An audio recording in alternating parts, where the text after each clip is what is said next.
কন্যা রাশির ক্ষেত্রে শুক্র হচ্ছে কারক গ্রহ। দ্বিতীয় ঘর ধনসম্পত্তির ঘর, যেটা হচ্ছে শুক্রদেবের মূল ত্রিকোণ রাশি, এবং ভাগ্যের ঘর, যেটা হচ্ছে বিষ রাশি, সাধারণ রাশি। এই দুটি ঘরের অধিপতি হচ্ছে শুক্র। তো এতদিন নিজের রাশি বিষ রাশিতে ছিল, যেটা ভাগ্যের ঘর। এবার রাশি পরিবর্তন করছে এই 26শে জুলাই 2025। এবার অবস্থান করবে কর্মের ঘর, যেটা হচ্ছে মিথুন রাশি। তো কর্মের ঘরে ভাগ্যের ঘরের অধিপতির অবস্থান এবং ধনসম্পত্তির ঘরের অবস্থান তো যথেষ্ট ভালো। তো কোন দিক থেকে লাভবান হবে এই সময়কালে এই কন্যা রাশি, এবং কোন দিক থেকে বিশেষ সাবধান এবং কোন বিশেষ উপাচার করতে হবে এই সময়কালে, এই সমস্ত কিছু তুলে ধরবো কন্যা রাশির সম্পর্কে। তো যাই হোক, অনুষ্ঠানটি শুরু করার আগে সমস্ত দর্শক বন্ধুদের নমস্কার জানাচ্ছি। তার সাথে বলবো, যারা বহুদিন ধরে অনুষ্ঠান দেখছেন এখনও পর্যন্ত সাবস্ক্রাইব করেননি, অবশ্যই সাবস্ক্রাইব করবেন। এই চ্যানেলের সঙ্গে থাকুন, জ্যোতিষীয় সম্পর্কিত অনেক তথ্য জানতে পারবেন। তবে আমি কোনো রকমভাবে কোনো দর্শক বন্ধুকে বিভ্রান্ত করার চেষ্টা করছি না। এটা গ্রহদের গোচরের উপরই আলোচনা করা হচ্ছে, কারো কোনো রকম ব্যক্তিগত কুষ্টি ধরে আলোচনা নয়। আর এটা চন্দ্র রাশি অনুসারে বলা হচ্ছে। শুক্রদেবের রাশি পরিবর্তন হওয়া মানে দুটি গুরু, দেবগুরু বৃহস্পতি আর শুক্রের জুতি তৈরি হয়ে যাওয়া কর্মের ঘরে। কন্যা রাশির ক্ষেত্রে দেবগুরু বৃহস্পতি হচ্ছে চতুর্থ ঘর এবং সপ্তম ঘরের অধিপতি হয়ে কর্মের ঘরে অবস্থান করছে, এবং তার সপ্তম দৃষ্টি পড়ছে যে নিজের মূল ত্রিকোণ রাশি শুক্রের ঘর ধনু রাশিতে। এবার শুক্রদেবের গোচর হয়ে যাওয়া মানে দেবগুরু বৃহস্পতি আর শুক্রের গোচর মানে জুতি হয়ে গেল। তাহলে তাদের যে মিলিত দৃষ্টি, সেই দৃষ্টির প্রভাব কিন্তু থাকবে এই সময়। যে শুক্রের তো একটি দৃষ্টি, সপ্তম দৃষ্টি, আর দেবগুরু বৃহস্পতির তিনটি দৃষ্টি, পঞ্চম, সপ্তম, নবম। তো এই দৃষ্টিগুলো কিন্তু বিশেষভাবে প্রভাবিত হয়ে যাবে। যেমন পঞ্চম দৃষ্টিটা পড়ছে রাশির একদম দ্বিতীয় ঘর, ধনসম্পত্তির ঘর, যেটা হচ্ছে তুলা রাশি, শুক্রদেবের হচ্ছে মূল ত্রিকোণ রাশি। সপ্তম দৃষ্টিটা পড়ছে চতুর্থ ঘর, মূল ত্রিকোণ রাশি, দেবগুরু বৃহস্পতির ধনু রাশি। আবার যে নবম দৃষ্টিটা সেটা পড়ছে ষষ্ঠ ঘর, যেটা হচ্ছে শনির মূল ত্রিকোণ রাশি, কুম্ভ রাশি। তাহলে দেবগুরু বৃহস্পতি আর শুক্রদেবের যে জ্যোতির প্রভাব এই তিনটা মূল ত্রিকোণ রাশির উপর পড়ছে, তুলা রাশি, ধনু রাশি এবং কুম্ভ রাশি। আর তার সাথে কুম্ভ রাশির অধিপতি শনিও বক্রী অবস্থায় সপ্তম ঘরে অবস্থান করছে। আর শনিদেবের আবার দশম দৃষ্টি যে পড়ছে ওই চতুর্থ ঘর, যেটা হচ্ছে দেবগুরু বৃহস্পতির মূল ত্রিকোণ রাশি। একটা অদ্ভুত সংযোগ, শনির সাথেও একটা কেন্দ্রের সম্পর্ক হচ্ছে। তো এই জুলাই মাসে কিন্তু অনেক পরিবর্তন হয়েছে এই কন্যা রাশির ক্ষেত্রে, এবং আগামীতেও পরিবর্তন হয়েছে। শুক্রের পরে আবার মঙ্গলের পরিবর্তন রয়েছে। মঙ্গল 28 তারিখে রাশি পরিবর্তন করে একদম রাশির উপর অবস্থান করবে।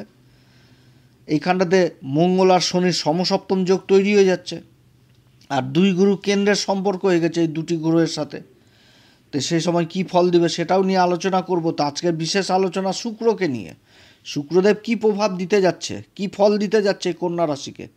কর্মের ঘরে, ভাগ্যের ঘরের অধিপতি কর্মের ঘরে অবস্থান, ধনসম্পত্তির ঘরের অধিপতি কর্মের ঘরে অবস্থান, তা আবার গুরুর সাথে জুতি তৈরি করে। তো যাই হোক, 26শে জুলাই থেকে একদম এই মাসের শেষ পর্যন্ত থাকবে হচ্ছে মৃগশিরা নক্ষত্রে এই কন্যা রাশির ক্ষেত্রে। মৃগশিরা নক্ষত্রটা হচ্ছে কার?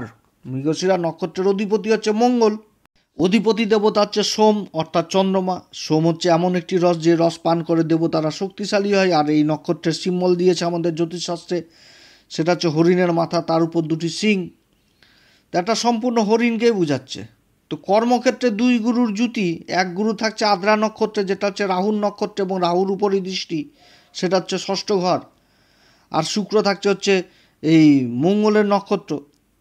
তাহলে কী হবে এই সময়কালে? যথেষ্ট গতি চলে আসবে, কারণ হরিণ তো দ্রুত গতিবেগে ছুটে। তো কাজকর্মে কিন্তু বিশেষ গতি লাভ করবে, যে গতিটা ছিল তার থেকেও একটা ভালো গতি লাভ করবে, এবং নিজের কাজকে এনজয় করবে, এবং একটা উৎসাহ থাকবে কাজটাতে। এরকম জিনিসটা বুঝাচ্ছে। নাম, সুখ্যাতি সব কিছু পাবে, কারণ হরিণ তো হচ্ছে কি বনের শোভা। তো এই নক্ষত্রের মাধ্যমে কিন্তু এই জিনিসটাই বুঝাচ্ছে যে কর্মক্ষেত্রে নিজের প্রতিভা, গুণ, এগুলো জিনিস উঠে চলে আসবে, সমাজে চিনবে, আকর্ষণের পাত্র হয়ে যাবে। এই গুণের জন্য ও মুখ ব্যক্তি বিখ্যাত, এই সমস্ত জন্য লোকে আসবে কাজের জন্য। তো যথেষ্ট ভালো অবস্থান, কর্মক্ষেত্রে যথেষ্ট উন্নতির যোগ রয়েছে, ভাগ্যের সঙ্গ পাবে, আর্থিক উন্নতির যোগ রয়েছে, এবং সন্তান যে কর্ম করবে সেই কর্মের কিন্তু মানে উন্নতি এক কথায়। এবং যারা কর্মের চেষ্টা করছে, নতুন কর্মের চেষ্টা, তো তারাও কিন্তু এই সময়কালে কর্ম পাবে। সেরকম আবার শিক্ষার দিক থেকেও উন্নতির যোগ রয়েছে। শিক্ষার দিক থেকে, কারণ হরিণের নাভিতে থাকে কি কস্তুরী, কস্তুরীর গন্ধে হরিণও কিন্তু পাগল হয় যে কোথা থেকে গন্ধ আসছে, খোঁজাখুঁজির ব্যাপার। এবং দুই গুরুই তো হচ্ছে মানে জ্ঞানের ভাণ্ডার। এক গুরু হচ্ছে দেবতাদের গুরু, আরেক গুরু হচ্ছে রাক্ষসদের গুরু। তো দুই গুরু অবস্থান করছে। তো শিক্ষার দিক থেকেও যথেষ্ট উন্নতি। যেরকম যারা খোঁজ জাতীয় বিদ্যার সাথে যুক্ত রয়েছেন, খোঁজ জাতীয় বিদ্যা বলতে যারা কোনো বিষয়ের উপর রিসার্চ করছেন, গবেষণা করছেন, এই সমস্ত দিক থেকে উন্নতির যোগ রয়েছে। অর্থাৎ যথেষ্ট ভালো সময় কন্যা রাশির ক্ষেত্রে, মানে সব দিক থেকে এই নক্ষত্রে। তবে এই নক্ষত্রের আবার মাইনাস পয়েন্টও রয়েছে, সেটা হচ্ছে কি বিশ্বাস। কর্মক্ষেত্রে কাউকে বিশ্বাস করা যাবে না। কর্মক্ষেত্রে যদি বিশ্বাস করা যায় তাহলে বিশ্বাসঘাতকতা হওয়ার সম্ভাবনা থাকবে। কর্মক্ষেত্রে বিশ্বাস করা যাবে না, কারোর অথরাইজ নেওয়া যাবে না, বিশ্বাসঘাতকতা করে দিবে এই মৃগশিরা নক্ষত্র। তবে বুঝতেও পারবে, কারণ মৃগ মানে হরিণের কিন্তু ঈশ্বর সেই ক্ষমতাটাও দিয়েছে যে অ্যাডভান্স জিনিস বুঝতে পারে, যে কিছু একটা ভালো হচ্ছে বা খারাপ হচ্ছে, এই জিনিসটাও কিন্তু বুঝতে পারবে যে নিজের কর্মের ব্যাপার নিয়ে। তো সেই জিনিসটাও চিনতে পারবে, অর্থাৎ বিশ্বাসঘাতকদের চিনতেও পারবে যে আমি ওর সাথে কাজ করব কি করব না। তো এটাও কিন্তু বুঝাচ্ছে। তবে বিশ্বাস না করাই উচিত। বিশ্বাস করা মানে তো ঠকে যাওয়া। বর্তমান যুগে কটা বিশ্বাসী লোক রয়েছে, বিশ্বাসের কোথায় দাম থাকছে? কোনো জায়গাতে বিশ্বাসের দাম নাই। অতএব এই জায়গা থেকে দূরে থাকতে হবে। যেখানটাতে কাগজপত্রের ব্যবহার, সেখানটাতে অবশ্যই কাগজপত্রের ব্যবহার করতে হবে, কারণ শনি তো আবার বক্রি অবস্থায় রাশির উপর দৃষ্টি দিচ্ছে। শনি তো এটাও বুঝাচ্ছে। তো যাই হোক, এরপরে আগস্ট মাসের 1 তারিখ থেকে একদম 11ই আগস্ট পর্যন্ত আদ্রা নক্ষত্র অবস্থান করবে। আদ্রা নক্ষত্রটা হচ্ছে রাহুর নক্ষত্র। রাহু এই সময় ষষ্ঠ ঘরে অবস্থান করছে এবং দুই গুরুর যে মিলিত জ্যোতির দৃষ্টি, সেটাও কিন্তু এই রাহুর উপরেই পড়ছে। আবার রাহু পূর্বা ভাদ্রপদ নক্ষত্রে দেবগুরু বৃহস্পতির নক্ষত্রে অবস্থান করছে।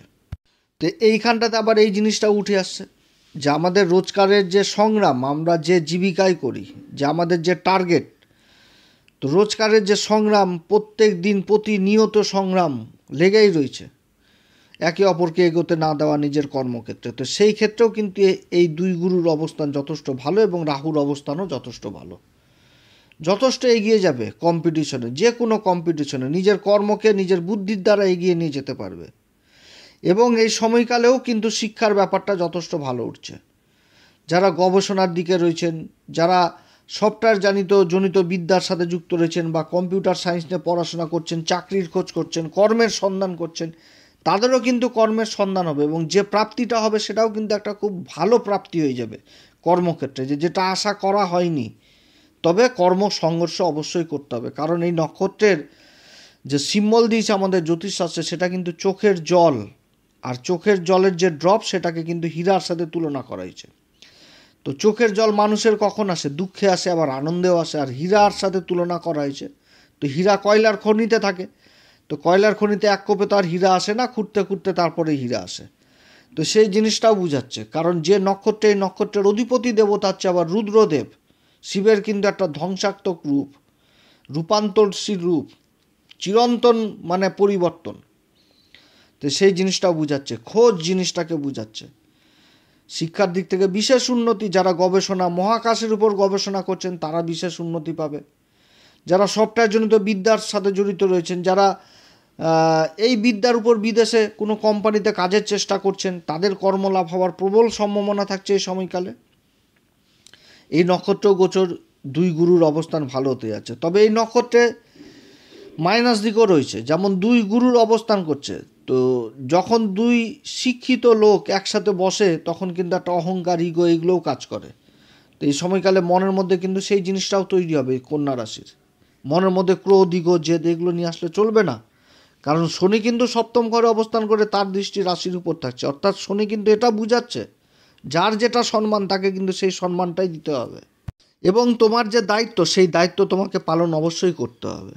তো দায়িত্ব থেকে সরলেও চলবে না, নিজের কর্ম করতে হবে, সংঘর্ষ করতে হবে।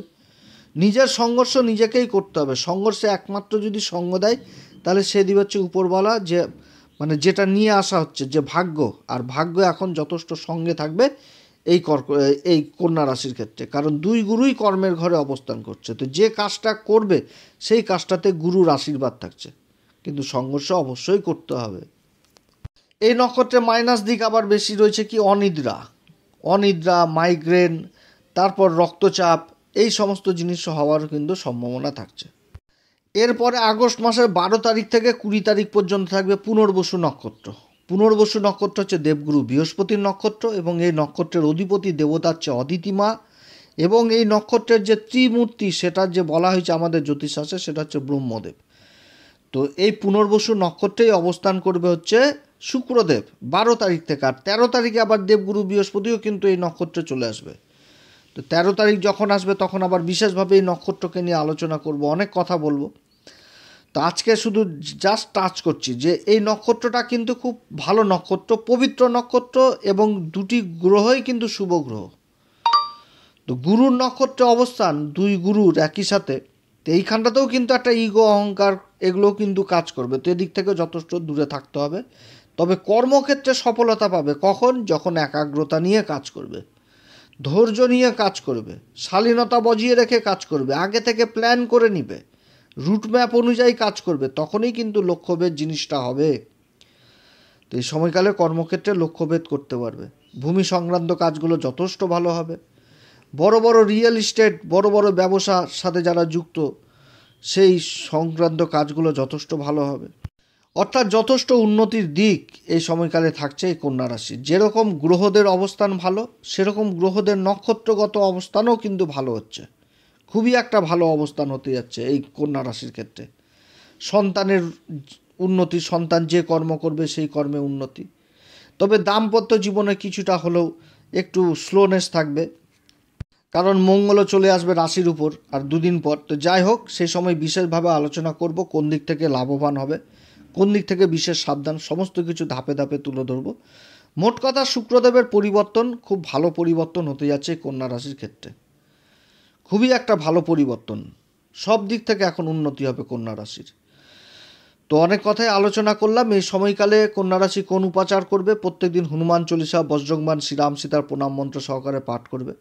যারা গুরুর দীক্ষা নেননি অবশ্যই গুরুর দীক্ষা নেবেন। শনি বক্রী অবস্থায় রয়েছে সপ্তম ঘরে, অতএব প্রতি শনিবার করে নিজের ছায়া দান করবেন, পিপল গাছের নিচে মাটির প্রদীপ জ্বালাবেন এবং শনিবার করে লোহার বস্তু, চামড়ার বস্তু, সরিষার তেল এগুলো ক্রয় করবেন না, কারণ শনি আপনাদের কারক গ্রহ। এছাড়া মন্দিরে সেবা দান করবেন, যে সমস্ত মন্দিরগুলো অপরিষ্কার অবস্থায় রয়েছে সেগুলোতে সেবা দিবেন। এগুলো করলেও যথেষ্ট ভালো ফল পাওয়া যাবে। এবং মন্দিরে পূজারীদের 5 ছুঁয়ে আশীর্বাদ নেবেন, 5 রকম ফল দক্ষিণা দান করবেন। এ সমস্ত করলেও ভালো ফল দিবে। গুরুর দিকটা, গুরু আরও বেশি মজবুত হবে এই সময়কালে, কর্মের ঘরে 2 গুরুর অবস্থান। তো যাই হোক, অনেক কথা আলোচনা করলাম। যদি এই পরামর্শ সত্যিই ভালো লাগে তাহলে নিজের ভেবে এই অ্যাস্ট্রো এসএম বাংলা চ্যানেলকে অবশ্যই সাবস্ক্রাইব করবেন, পাশে থাকবেন, লাইক করবেন, শেয়ার করবেন। আপনারা সবাই ভালো থাকেন। এরপরে আবার আসবে একটি নতুন পর্ব নিয়ে। নমস্কার, ধন্যবাদ।